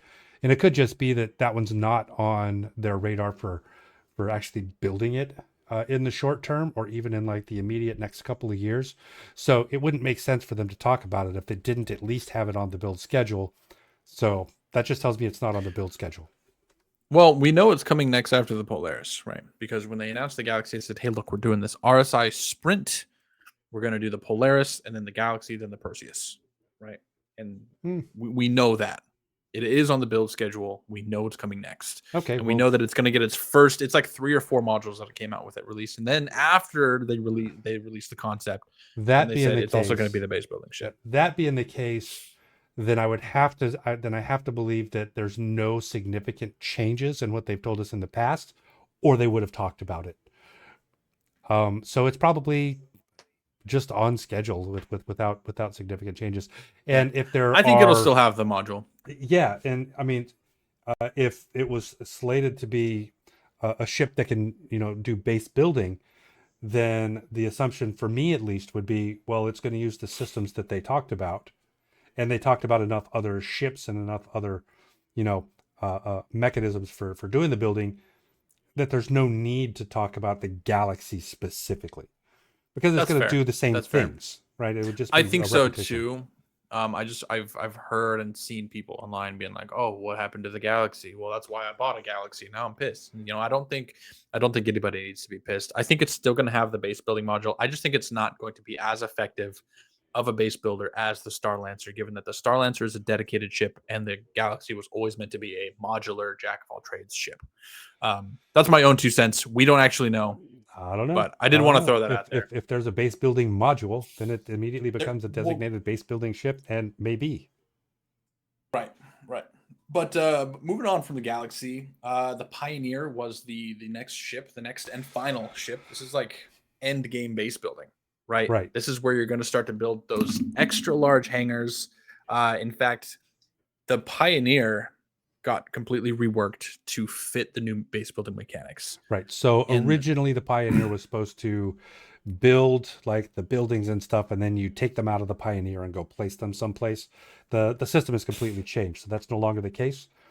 So they just like you said, they reworked it. It's a completely different kind of a ship now. It's actually really kind of a cool ship. It's really big, lots of stuff. Yeah, it's cool, and it's like its own base in the sense of it has its own onboard production facility. You can craft ships inside the ship, which is crazy. Like small fighters and ground vehicles, you can craft inside the Pioneer, which is I, I fucking just crazy. I just like to point out that Valerie has chosen to grace us with her presence. Hi, hey, Val. Hey, welcome in. Welcome in. Been a little while. And yes, Phaedron, that is the next thing. It has extractors in the landing gear. So this Yeah, ship is so its own base in such a way you just fucking plop down on a mineral reserve and start extracting from the landing gear. yeah, so we didn't Phenomenal. talk about the some of the buildings that can be built are extractors, right? So some building that you put up and it's got like these lasers and stuff that point down on the ground. So theoretically, you're building it over something that you want to pull out of the ground, so it'll extract it. Obviously, there's only a certain amount. It'll take time. You'll deplete it, but also once that's happened, you will be able to dismantle your extractor and you will be able to move it, which is nice. Yes, You may not get absolutely. all the resources back because of wear and tear, but by and large, you'll be able to take it down, move it somewhere else, re-erect it, and have it extracted in a new location, which is great. Definitely. And something else that's cool. I'm just gonna go back to our day one talk. They talked about things like soil depth and composition, yada yada yada. Well, mineral minerals dynamically spawning on the planet are also going to be a very real thing. And so basically your planet is going to load in and it's going to start with X number of minerals spread out in such a way. And players are going to have to go and discover these mineral deposits, mine them up, and eventually they're going to run out or they're going to get close to running out. And at that point, they will respawn, but they're going to be procedurally generated again. It's not going to be the same deposits just filling back up again. It's going to respawn a whole new set of mineral deposits in a completely procedurally generated area. And so you're still going to have to go and search and find these. Yes, we do know that. They talked about that specifically. Yeah, no, Um, they did. I didn't hear it the way the Rev is, or excuse me, Dev is describing it, but in essence, yeah, there'll be additional new deposits that pop up and they won't be in the same place. So it's not like one thing where you deplete it and then it pops back up and you deplete it again and it pops back up. So that's not it. Absolutely, the end result is exactly basically what Dev yeah, is describing. yeah. Even if I heard it slightly different. Yes, yeah, and so basically, you're going to have to continue to find new mineral deposits popping up. You're never going to deplete a entire system, right? Without it respawning. Pyro is supposed to be a high risk, high reward place, and so if you deplete Pyro 3 of all of its minerals, it will respawn again. You just have to go through and through the same process of finding the resources and minerals again, and it's never going to be at the same spot. At least it's not designed to be at the same spot, which is pretty cool. They're going to be able to build refineries and agriculture. Ranching is going to be thing, be able to capture like the quasi grazers and raise them as cattle, right? Right? Just kind of cool. Get milk. Get milk, the blue milk. I'm Be able to get guessing blue about the milk. milk. I don't think they talked about milk in the quasi No, they grazers, but absolutely did not, but they better. if they They better. right. They fucking better. But yeah, the Pioneer is next, and it is going to be huge. I feel this was my own impression watching the Pioneer panel. They, it sounded like when they were describing the rework of the Pioneer that they were like back, like backed into a corner trying to defend themselves. The crowd was completely silent. The way he was talking was very defensive, and I'm like, relax, man. You had to rework the ship. We get it. It's okay. Be proud of it. It got bigger. It got better. It's okay. I don't know if you got that same vibe while you were listening to the Pioneer panel, but it just sounded like he was apologetically describing the changes to the Pioneer to us. And it was like, what's wrong, man? Yeah, you I know? didn't pick up Uh, on that. I definitely felt that way. But that is going to take us to really, the next and really best. Well, there's one more thing that we'll talk about before we get there. But the next panel was the stars my destination, Star Citizen 1.0, and we're going to do a little bit of backtracking here because my favorite part occurred at the end of the Captains of Industry thing. But Stars My Destination, Star Citizen 1.0, this is where they highlighted things like the Star Citizen storyline that we talked about, as well as things like different guilds and different factions within those guilds and reputation with those and how they're going to work, which is really, really cool, right? They talked about, old favorites like the Interstellar Transport Guild, representing things like Ling Family Hauling and Covolex Shipping and these things, right? And how you're going to be able to do contracts for these guys to gain reputation, unlock things like blueprints, and these blueprints may not necessarily be related to those fields. So it's gonna basically get people to become involved in one of two things: either these different gameplay loops, you're gonna have to expand your gameplay portfolio into these things to unlock blueprints that are maybe more relevant to your preferred field, or it's gonna promote things like player trading, where if you're a combat player but you want a top tier blueprint or access to a top tier ship, maybe you have to get in touch with somebody who is a top tier miner who has gone through the reputation, obtained the proper blueprints, and able to craft that ship, right? So it's Or going to do one of yeah, or possibly, so like if you are, as you described, a top tier like combat player, you're probably going to be the person who's finding the blueprints for the armors and the weapons that you want, right? So then you'll be able to take those and find a crafter and say, "Hey, man, I really want this thing." well, I'm actually going to disagree with you for two reasons. One, they said blueprints are not going to be tradable or sellable between people. Oh, that's true. They did specifically say that. So you find a blueprint, it's yours. Okay. That is So, true. you might be, and two, when they were doing this Stars My Destination panel, they talked about what does a full gameplay loop look like, and they gave an example. Okay, and I'm gonna shorten this example, but I'm gonna describe it. They said, let's say you have a prospector and you're getting into mining. Okay, or no, excuse me. Or yeah, said I'm a prospector. I'm getting into mining just because I'm getting started, but I want access to. I want to buy a Hornet and I want to get into bounty hunting. Okay, said, great. Well, the shop that has the blueprint for the Hornet is part of the Interstellar, or is part of the resource guild that the mining company is part of. And so you basically have to build up your reputation with the mining company specifically to be able to unlock this blueprint. Great. Now that you have the blueprint, you have to have reputation with the combat company in order to use it. So you have to Right. buy like a Mustang or something to build your reputation in order to legally use this ship or something silly. But now you have to get the materials to craft this ship. So you go right back to mining to get the materials to craft the ship. It's supposed to be this whole loop, right? Yeah. So Where that's right. And so with me, I'll be honest, that whole idea, when we step back and then go full circle about all of the things that they talked about, that's where I start to get excited, because to me, that's the content that has been missing, right? In addition to just the general missions and quest type content, this need to go out and do things so that you can trade and interact with players and have this full circle of activities that you need to do just to exist in the game, by virtue of, well, my stuff is degrading and I need to repair it, which means I need to have the materials. So I have to go do these things in order to get the materials and then process the material. It's like, just, that's what I'm so excited for, because that's going to make the game I agree. meaningful to play. Well, whereas Absolutely. whereas now they've described it. I've heard it being described. I've described it currently as a collection of features. It's not a game yet. It's a collection of features. Cool features, really neat. That cool environments, cool features, but that connection, that movement from one feature set to the next, the natural progression of, I have to do these things in order to just exist, Right. is what's To make missing. any sort of progress. Yeah. Right. So all of these things coming into the game and all of these things finally turning into a robust world system is what's just the most exciting to me. And that it's not just one thing. Oh, we're going to have this one system.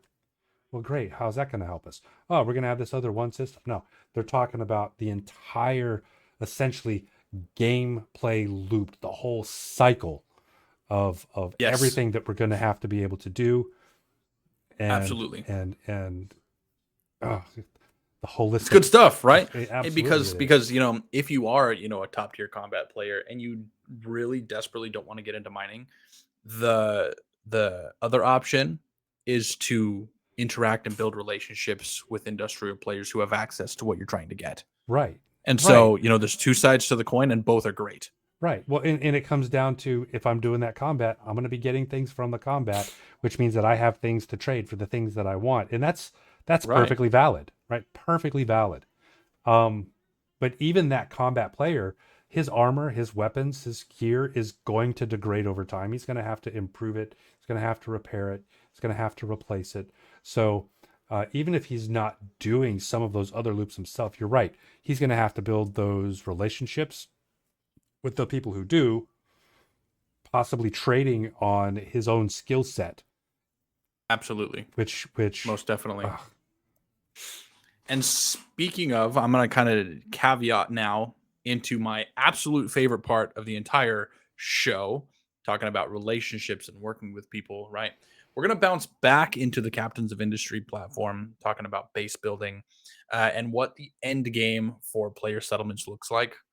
They teased this a little tiny bit last year. Really, it was just more of a hint toward maybe, but it is absolutely official. Player built and operated space stations. This is absolutely huge. Yeah, Rev is super, super excited. Now, these aren't just little tiny bullshit stations. These are full size stations, you guys, with inside massive, massive, so big, in fact. javelin-sized dry dock. No, we'll get there. Bengal-sized dry dock. Yes, Huge. huge. We'll circle back to that, but massive, massive. Okay, these are full size stations with road networks inside of them, where you can build things like hubs and production facilities and onboard refineries and hangars and yada yada yada. Massive, massive bases, full size. These are the same size as the bases we have in Stanton right now, except instead of the elevators. I would argue bigger, only by, if by for no other reason, the fact that a lot of the space that's currently wasted in the stations that currently exist will be usable space.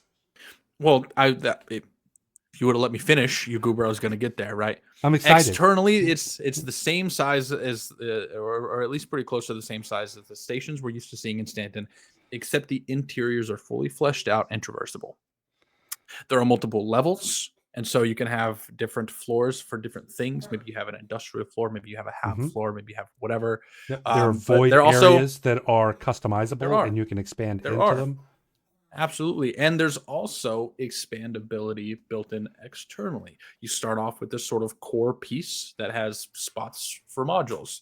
You can have a hangar module built on, and it's going to create this leg off of this station that is just purely a hangar module. You can have extra. What is it? Are they extra hab modules? There's a It was a or refinery. They had the hangars. They had the refinery. refinery. I There's don't one more. I don't remember what the third one was. I think it was like living space or something. I don't remember. We'd have to watch it again. But there's three different expansions you can put on. You kind of have to Cargo. pick a cargo. Thank you, thank you. It was cargo. There's only two spots to put these, so you really have to pick and choose which one you want. But that kind of makes it all that more exciting. Where you can't have everything. Got to pick, right? And I kind of like that. But they're huge. You can also expand a little bit up and a little bit down. You can essentially have a penthouse suite, which is kind of cool on the top. It's just this big tower where you can overlook everything, and you can have it be your house, limited access. There's a bridge which you can limit access to as well. This is really like a control room for the entire station where it's going to, I'm sure, have all the things to do with things like power management, handling your radar, handling your resources, stuff like that. And then down on the bottom, you can build a flight deck, which is like a spot where you can just have your fighters posted up, ready to go. Maybe you have some other ships you just reserved parking. I don't know, however you want to do it. It's this flight deck on the bottom. It's very, very cool. Um, to top it, I say to top it off, but there's even more on top of this. Is you can daisy chain these stations together to have this sort of network of stations, which is Yeah. really, really amazing. But then to top that off, Rev said Bengal sized dry dock. The reason he says that is because they showed us that through the collection of blueprints and vast materials, we will be able to build Bengal carriers I and think they operate them implied as a that. I group. don't think they specifically said it. They did You're show a right. Bengal in a dry dock. It was a very big implication that you'd be Yeah. able to craft Bengals. Because On that one, this I is really want to be careful of claiming that they said a thing they didn't say. But they you're did have a right. they did say that you'd be able to I'll craft give you that. ships. They showed us the dry dock. They showed us a Bengal in the dry dock. Strongly implies that if you can manage to come up with the resources and you can get a hold of the blueprints, you got a place where maybe you could build a Bengal. Yes, yes. Now this is truly end game content. This is, large orgs that have a steady influx of material and cash, who are able to build and maintain these stations, and then on top of that, come up with billions of credits worth of materials, most likely, to build and maintain this ship. I mean, we're talking to like this is the king of money sinks right here. It's going to take an extreme amount of money, resources, and time to even get to this point and make it happen. And then But I could it's only imagine the ridiculously. cost to maintain it. I know, right? Yeah, I mean, it would probably cost you Fuel, millions of credits to materials refuel that thing. for just the fuses alone. Oh yeah, you probably have, 500 or 600 fuses on that thing, right? And yeah, Thal says it's a really important thing because 99% of orgs won't ever get that large. That's exactly right. They said there's something like 70,000 organizations on there. Yeah, we don't Most know of that those we'll are get that big, but probably man, five. we'll go for it. Most of those orgs are probably 5 to 10 dudes, right? They're not that big. We are fortunate to be at over 200 people. We've got 600 in the Discord, and we're growing consistently. And I feel great. We are bigger than probably 90% of the orgs in existence, Yeah, which is saying something because we're not very big. Um, right. but if we get to that point, fantastic. The exciting thing about this in today's Star Citizen is it is striking up the conversation of holy shit, how do we prepare for this? And so I'm sure that there have been lots of people out there who have experienced or even done it themselves. People are reaching out to different orgs and saying, hey, I think we should start working together. You know, what does that look like now? We don't know. There's probably nothing you could do except for hang out and play together and have fun because there's no base building, there's no resource gathering, there's nothing like that. But people are getting the ball rolling. People are starting to reach out to other people and plan for the future, and it's kind of a cool dynamic to see, you know. But very exciting. Um, our goal is to have a space station. Probably going to put a little poll out there to let our members vote on the name, but Yep. Well, I don't know we'll have about to all that. see. We'll see. We'll have to see what it takes. We'll have to see what it takes. We know that it's not going to be a small endeavor. It's going to be No. absolutely huge. All hands on deck situation. Super end game. Well after our primary ground base is up and running and solid, I'm sure. Yeah, most definitely. So, but that's it, man. That was Citizencon in a nutshell. A big 2-hour nutshell. There were highs, there were lows. Holy cow, man! I have to say, we watched it as an organization, and when they were talking about this base building thing, and the stations, and the hype was at its peak, the patriotism I felt for our group rev was phenomenal. Because I don't think you were in the chat when we watched, were you? Oh yeah. Oh my goodness, the patriotism for Yeah, the because Pyro Freelancer Corps I was. was moving people back and forth. At one point, That's right. I moved That's our right. streamer down, and you're like, "What happened?" I was like, "Oh, all right." That's right. That's right. But my goodness, the patriotism showed for our group was phenomenal. I hope that every group got to experience that. It was very, very, very exciting. And I am stoked to get to that point. We are told, Chris Roberts said it at Citizencon 4.0 by the end of the year. So that's a good sign considering we're 2 months away from the end of the year. But beyond that, we don't know what's going on. 4.0 did hit Evocati a couple of times. It seems to be going okay. So we're just gonna have to hang out and see. We're anticipating a first iteration release of base building 6 months to a year is my guess. But we'll see. We'll see. Absolutely. But If we I just think get those extra couple of systems over the course of the next year, personally, I'll be pretty stoked. yeah, same. It's a bit tight for the end of the year with the fixes coming in right now for the servers, but easily an open PTU by the end of the year, release in January. I think that's fair, Thal. We'll just have to see. They are putting out a lot of hot fixes for 324.2. I think something important, and I'm just going to throw this out here. 324.2 is built on the 4.0 code, and I think that's part of why we're experiencing so many issues right now. Yeah, I'll be honest. If we even see 4.0 in Wave 1 PTU by the end of the year, I'll call that. I'll give it to them.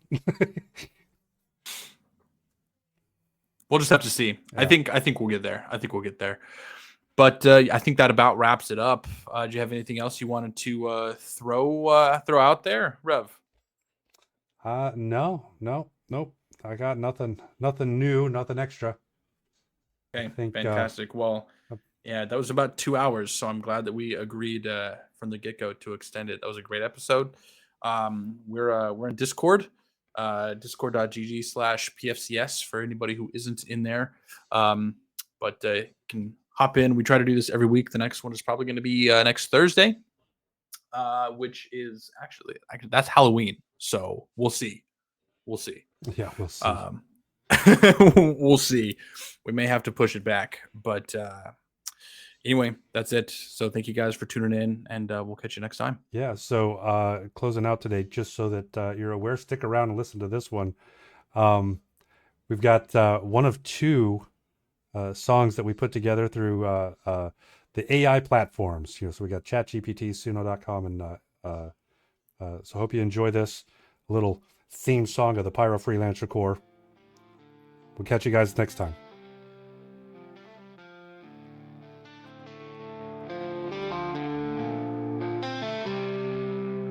In the heart of Pyro, where the stars ignite, we fight for our future against the endless night. No chains to bind us, no laws to break. In this broken system, we'll make the heavens shake. We're the Pyro Freelancers, wanna be free. No tyrants rule, no corporate decree. For every brother, every sister who stands, we'll take the stars, we'll take back the land. We'll take back the land.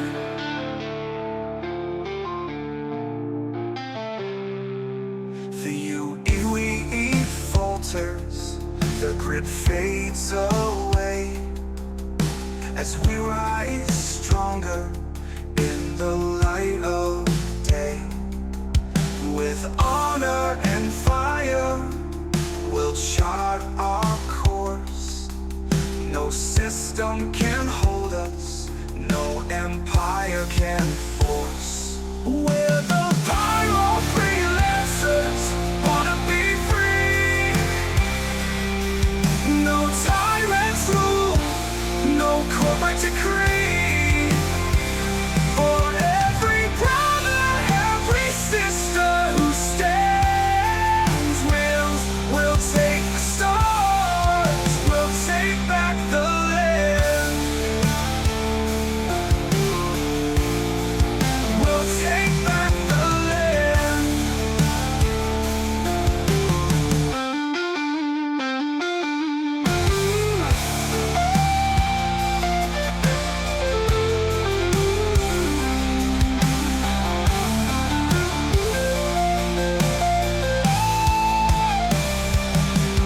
Through storms of fire, under skies of ash, we forge our future in every clash. No more masters, no more kings. In this shattered verse, the free man sings. The universe trembles, but we stand tall.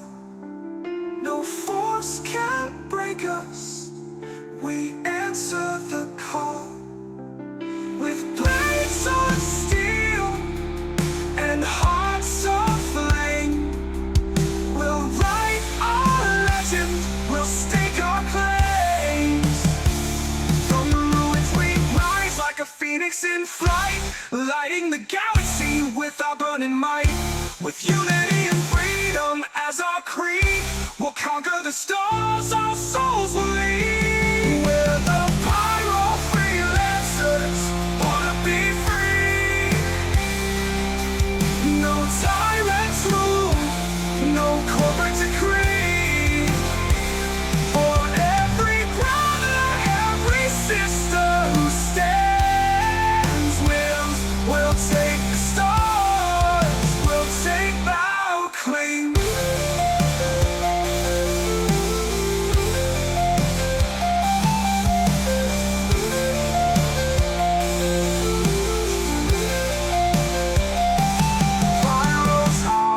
Never fall.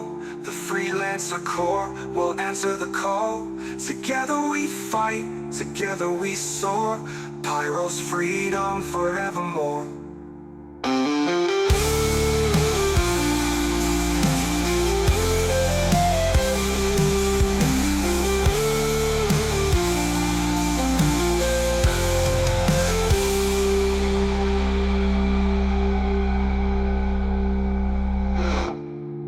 From the ruins we rise, like a phoenix in flight, lighting the galaxy with our burning might. With unity and freedom as our creed, we'll conquer the stars, our souls will lead. We're the pyro freelancers, born to be free. No tyrants rule, no corporate decree. For every brother, every sister who stands, we'll take